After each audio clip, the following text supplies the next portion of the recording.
Assalamu alaikum wa rahmatullah. This is Alan Darwish, Ahmed Darwish again. We are going to be discussing Six Sigma. As you can see in the first slide, my certification from San Jose University in ISO 9000 standards. ISO 9000 standards really is a big, like 500-pound animal of quality, top quality management and measurements and so forth. Six Sigma having to be subset of that big standards. And I'm going to give you like a good intro about it and why people moving into the Six Sigma arena and what we have done in terms of innovation. ISO stand for like UNO, one. Almost like one Malaysia anyway.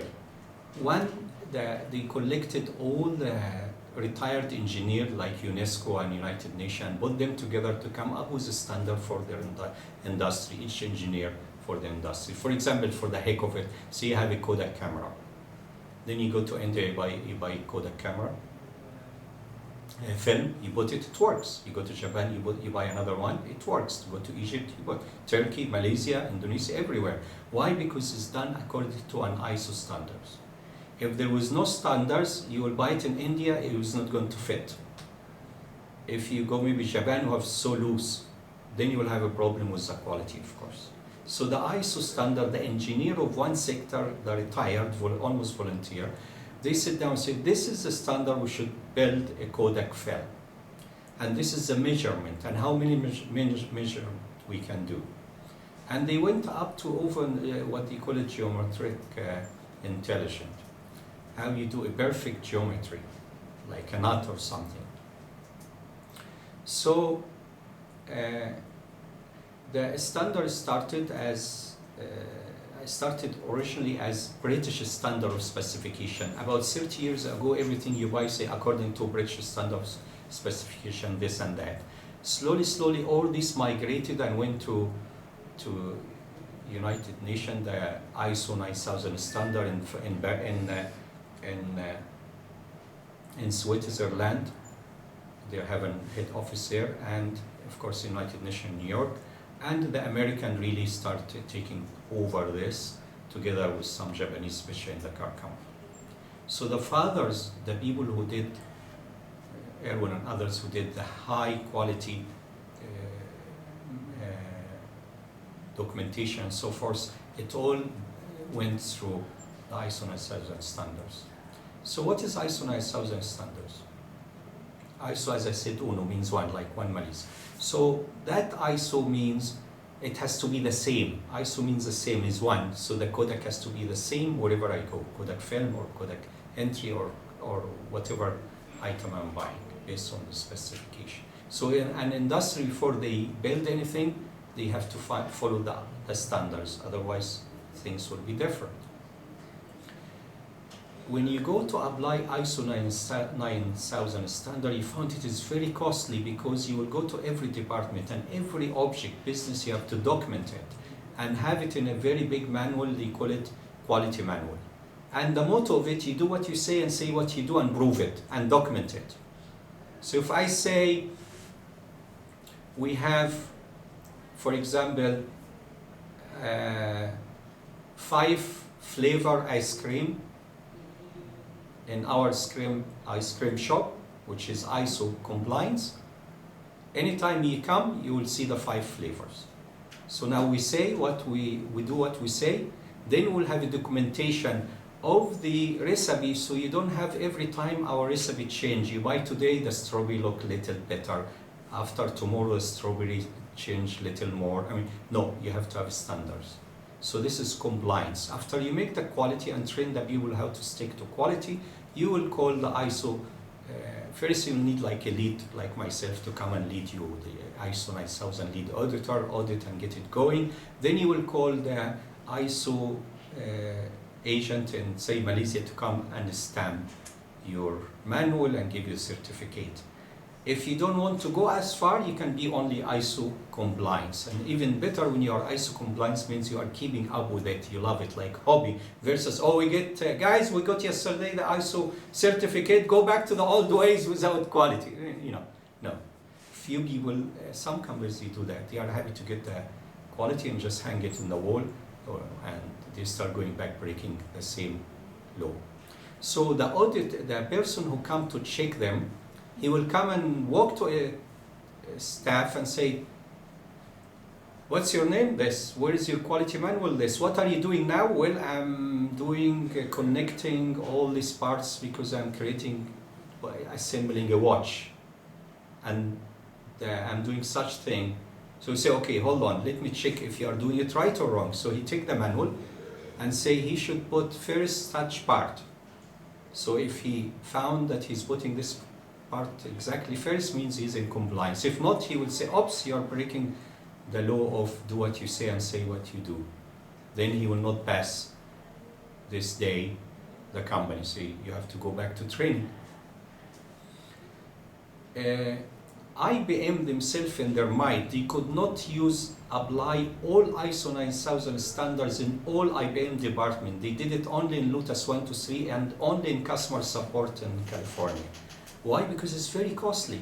You are doing a business, I'm selling ice cream, now I'm going to stop selling ice cream and start teaching my people how to do ISO. And what is ISO? Take all kind of courses and get some of them leading over others and get consult, become very costly and affect my day-to-day business. Or maybe I send them in the weekend, I have to pay them maybe overtime or stay at the end of the day and so forth.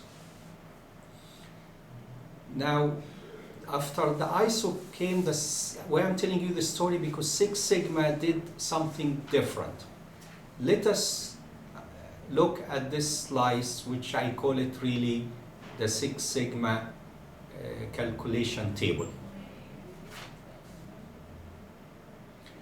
As you can see in this, you have 6 levels of calculation. Really, Six Sigma is calculating your business object and see if it's going on a happy path or unhappy path. Is it an error or contamination or not? But to do a Six Sigma or even ISO, you have to have something called towards ISO and towards Six Sigma. Same like if you wanted to be an Olympic champion in boxing or racing or anything. You have to start training and get yourself ready, then you go for the win. So I cannot have in my ISO 9000 or Six Sigma ice cream shop tomorrow a status of it right away. I have to start finding out the problem if I have one and remove the errors and get it pristine. Then I start measuring it. I give you an example. Say in my ice cream shop in the mall, I have say 500 ice cream shops. So I see there is one ice cream shop is costing me a lot of money and is not getting me the same profit. Or I have a 500 laundromat. One is the bill of water is very high, like 10 times another ones. So here it tells me there is a problem. And I like to get Six Sigma status or ISO. I know I'm not going to take it because I receive it because I have failure there. So I will send the consultant, Mr. Alan Darwish, would you please go visit this branch? He's not doing Six Sigma now. He's not doing ISO. He's doing toward it, removing the corrective action, removing the error in the process to fix it. So he goes there and asks the guy, how is the business? It's great. See, it's crowded, people coming, putting the money and collecting good money like any other. See, but why is your water bill is high? See, I don't know, it's not my job. I mean, I'm not an engineer. I have people coming here, washing and collecting money, put in the bank. That's my job. I say, okay, do you know where is the water tank? So, no, I don't know. I say, okay, let's go look at the behind the machine. Oh, this is a red or blue pipe. Let us follow it. Oh, it is on top. Oh, the water tank is leaking. Oops, this is the reason. I say, well, didn't you notice? I say, no, we have rain all the time. I cannot tell leaking or not. So this is what make the bill of the laundromat in that location very high 10 times. So I will go back and give a report to the president of the company, say you have a very bad leaking thing. So he will go and make a corrective action, send a company to fix it, and maybe start having a contract of surfacing all his tanks so he doesn't have the same problem. Then you have a third party doing that. But to get a Six Sigma status or ISO 9000, he has to hire a company who are certified by Six Sigma or ISO, so they will not fail in quality. And then one guy say, oh, I forgot that branch, I didn't check it, because he will use a methodology, perfect methodology. Done by seasoned professional people in quality. So it is the same, you go to the ice cream, you found there's a lot of costs there and there is problems. So send me there, of course you will give me ice cream test for free. I'm just kidding. So I go there and I asked the guy, what's going on? He say, when I go to take the cone to put ice cream, a lot of them are broken. I say, why? So I don't know. So I look and see they have about 10 boxes on top of each other. If you put 9, nothing will happen. If you put the 10th, the one at the bottom will get crushed. So I'll make recommendation to make shelves will not, the size of it cannot allow automatic, because of the size, the length, the height, will not allow more than 9 boxes of cones.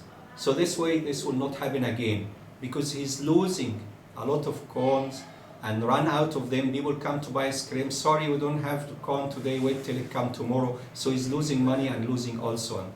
And if he called the guy who supplies, say, well, I'll give it to you. Okay, I'm sorry, it is your problem of storing it. So what's happening? A person will go and kick the tire and figure out what is the errors and build up. So after we go ahead and build up and clean the water tank and fix it and clean the storage of the cones in the ice cream shop and we will come and say, now we are ready for Six Sigma or ISO. We have well documentation, we took corrective actions. But there are 2 things I like you to draw your attention to. First, the error is not human. So I come and visit an IT manager and the water on the edge of the table, I'm walking, then I kick it with my hand without me paying attention. Then they say, oh, this is Darwish who broke the glass in the director of the IT office. For all my life, it means the error, human error, or error of an object is fixed now with me as personal. No, in quality, the human has no connection to the error. This failed because it was in the wrong place. So we make a law, don't put a water cup, glass of water on the edge, has to be 1 foot away from any edge. This way we make corrective action policies. You will notice when you go to the airports that toilets are very clean. Why? Do you have equality? A guy, an inspector has to come and check how many they clean every, say, 1 hour. If they don't have a quality like that, it will be smelly, and you go there, you have no toilet roll, and the taps maybe not working, all kind of problem, drainage problem, and that. So they applying this some kind of a simple methodology. What we brought to the table, me and my friends, once we did all this preparation towards Six Sigma or toward ISO, why don't we build up some kind of a server and monitor all this on the fly? And this is what we call Six Sigma server, really. But what is the Six Sigma at the end of the day? They will come to you.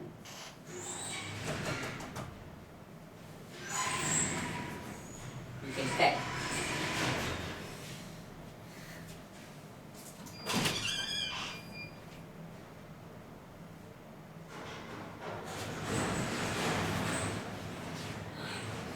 You don't have Six Sigma quality.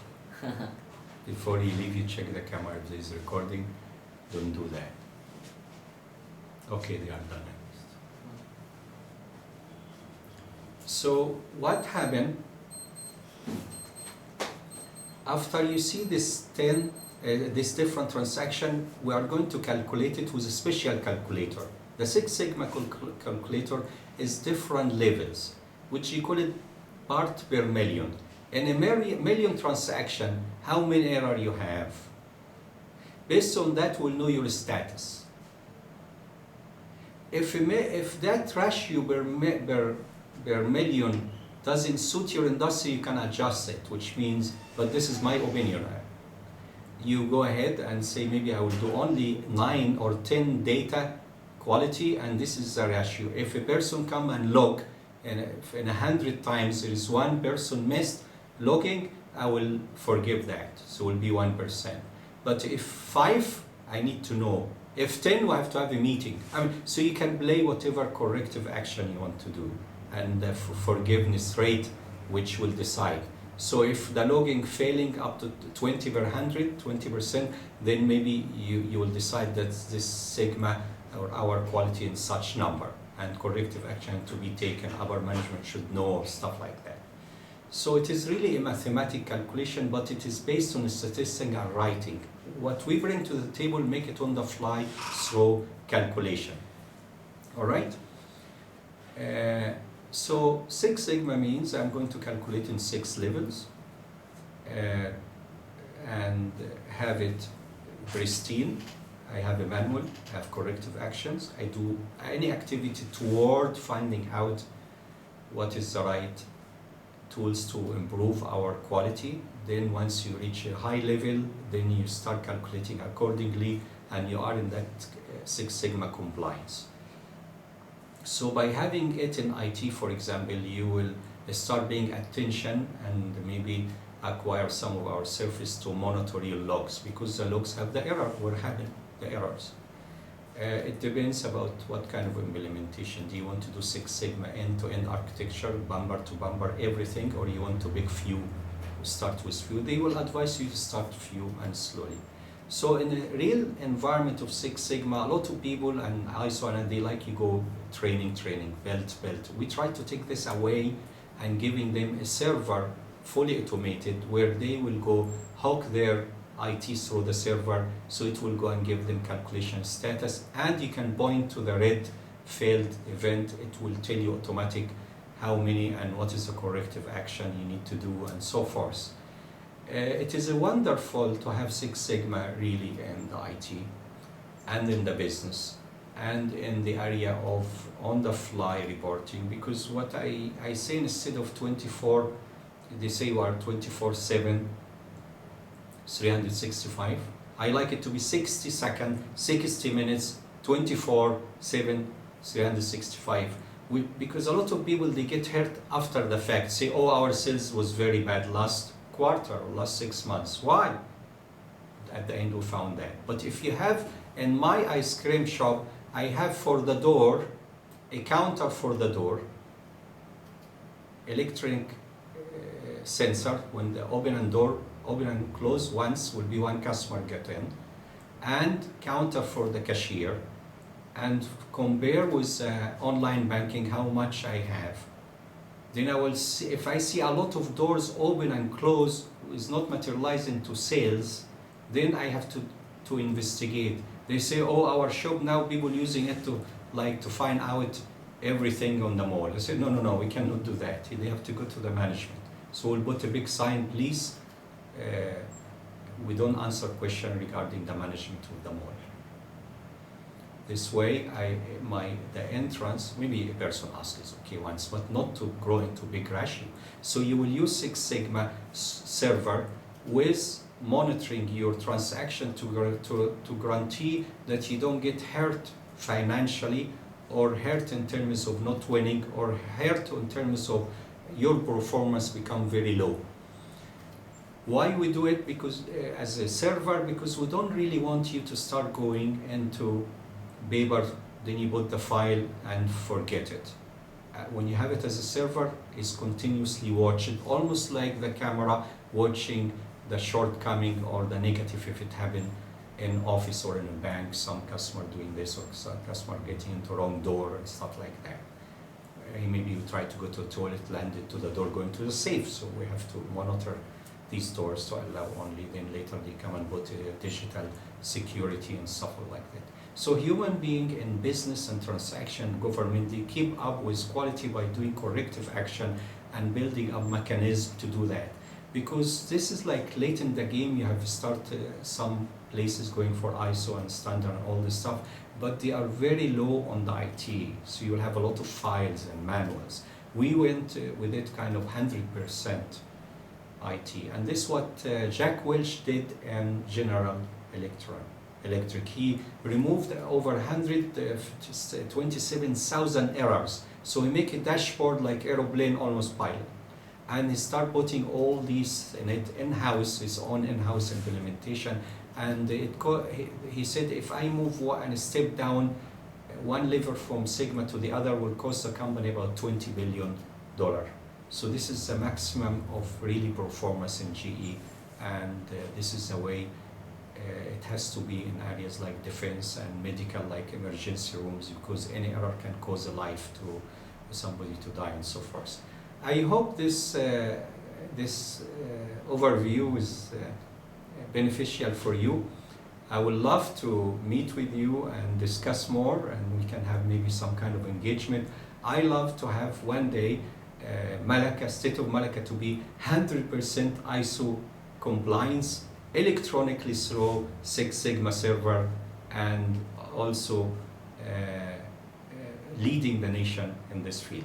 Thank you very much for inviting me. Keep coming, and I love to meet with you. Thank you very much. Assalamu alaikum.